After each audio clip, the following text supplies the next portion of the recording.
Natalia Bonner. Welcome back. I'm so excited to have you here today and share this really fun border design. Y'all know I love being creative and sharing, so this is another fun border design. Today I'm going to be machine quilting using my 4-in-1 machine quilting ruler and a bit of free motion quilting here on my Gamble 22-inch machine. Now, before we get quilting, what am I quilting on? I have a brand new class called Let's Stitch a Star Puzzle Quilt Block. This fun class launches November 1st, 2022, so you still have a little bit of time to register. In this fun class, I'm going to be teaching you 12 awesome ways to machine quilt a star puzzle quilt block. This is one of my favorite blocks, so I think you're all going to find a bit of inspiration. Now, when you do register for that class, make sure that you pick up our companion workbook. This is a design workbook. So in this workbook, we've created all 12 designs that we'll be teaching in the class. They're really nice illustrations, great companion workbook. But as we work our way through that class, you can sketch, doodle, and draw your own designs in that workbook. Now, if you're looking for the piecing pattern in this workbook, so this is Let's Stitch a Year of Blocks quilt top pattern. In this workbook, I teach you how to make all 12 of the blocks that I'm teaching throughout this year-long series, and that's where you'll find the star puzzle quilt block. You'll want to make 12 of those blocks. All right, friends, I am so excited to get quilting on this quilt block. Let's hop over to my machine and let's get stitching.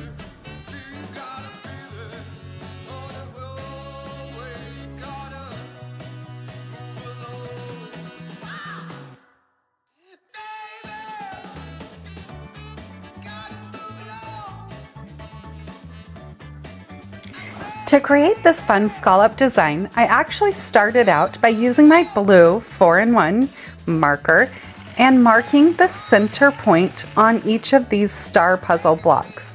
I also marked the center point on each of my sashing areas. Now I'm going to use my 4-in-1 machine quilting ruler. Using the largest curve on that ruler, I'm going to stitch point-to-point curves from one marked point to the next. Now, I do all of my quilting on a Gamble 22-inch machine. I quilt as much as I can fit in my throat space at a time. So you'll notice here, as I started quilting, I started on the left side of the quilt as far down as my throat space would allow me. Then I'll continue across the top of the quilt and then down the right side of the quilt. You're viewing the video here as if you're standing behind my long arm as I quilt. So when I say from right to left or left to right, it's meaning the way that I move, even though the direction might seem off here on camera. Once I've stitched that first scallop, now I'm going to add an echo. I will hold my 4-in-1 machine quilting ruler, so the side of my ruler is right on top of my previous stitch line. Now here on my machine, you'll notice that I have a thicker foot on my machine. This is a ruler foot. Anytime you're machine quilting with rulers, you must have a ruler foot on your machine, whether you're working on a domestic machine or a long arm machine or a sit-down machine. Make sure you have the ruler foot. Once you have the ruler foot on, you'll also need a large flat working surface on the bottom part of your machine. I have the extended base plate here on my machine, which also gives the illusion that my quilts are a lot flatter than they are, but the extended base gives me just a nice flat working surface for me to hold my rulers on as I machine quilt using my machine quilting rulers. So I'm going to continue on holding my ruler, adjusting as I go, and stitching an echo 1/4 of an inch on the outside of my first scalloped line. Once I've stitched that echo all the way over to the right side of my quilt, as far down as my throat space will allow, then I will actually stop, cut my threads, and move back to the left side of my quilt. I work best when machine quilting, working across my quilts from left to right. So a design like this, I will do a lot of stops and starts so that I can start quilting every time over on the left side of my machine. Now, first thing I'm going to do is fill in the small side of those scallops. I'm going to quilt bumps in those scallops. Now, I'm not necessarily measuring the actual size of these bumps. I'm really just kind of thinking ahead, looking ahead, stitching a straight line, curving around the top and coming back down. Now I am keeping these bumps about a 1/2 inch wide. Because I do have that ruler foot on my machine, I know that from my needle position to the outside of my foot is 1/4 of an inch. So I'm kind of eyeballing and using the side of my foot kind of as a guide. I know I want to stitch over until the side of that is about in the middle of my bump. That way I'll know that they're about the same size, but like I said, I'm not measuring. Now, one other thing to notice here, because I am incorporating my sashing into my scallop border design, those scallops that are on the very end on my corners are actually going to be just a little bit smaller, about 1 inch smaller. I'm okay with that because I like the consistency of the scallops all meeting right in the centers of my blocks and in the center of my sashing. So there are definitely times when I machine quilt scallops that I do alternate the size of the scallops around corners or in specific places to get the design to work out the way that I want it to. I actually do have a couple of full classes that are all about borders and sashing. Let's Stitch Scallop Borders and Let's Stitch Borders and Sashing. These classes are available over on our website, peaceandquilt.com.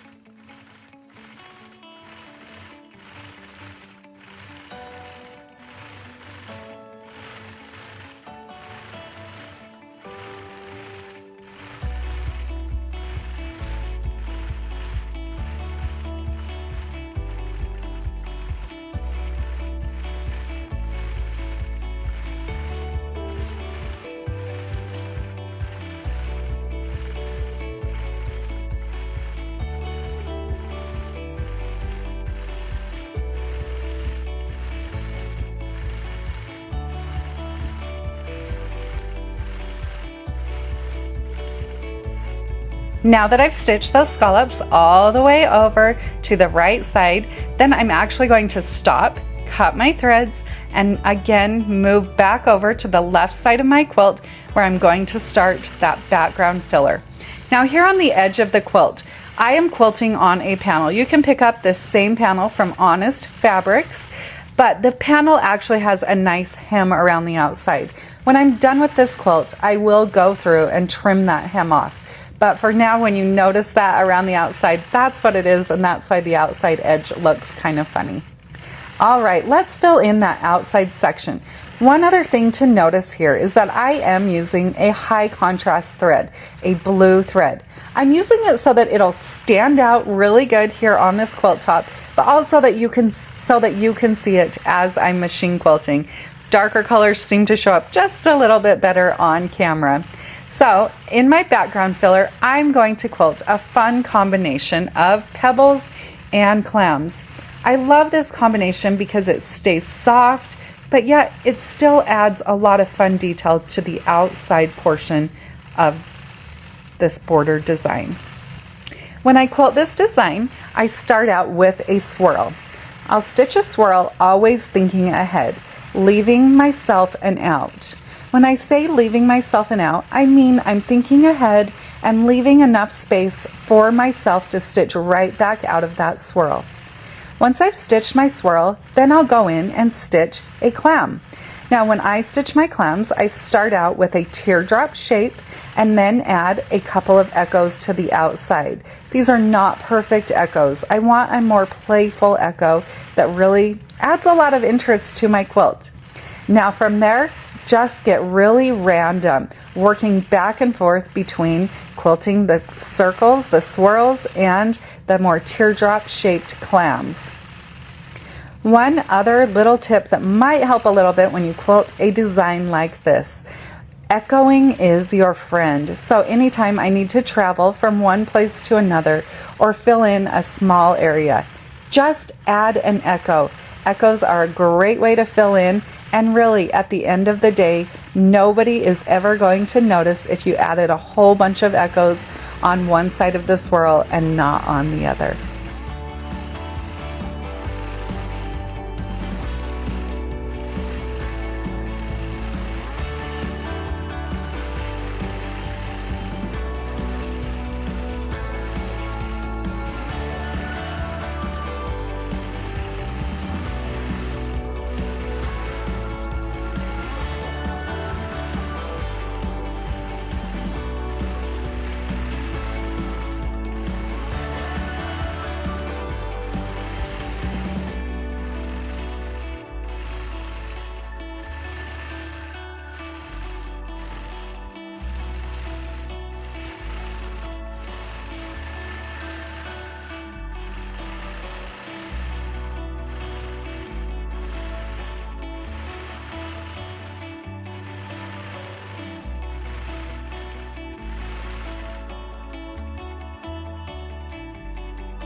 This has been such a fun design to stitch out. I love the simplicity, yet it really does give a lot of detail to my star puzzle quilt top.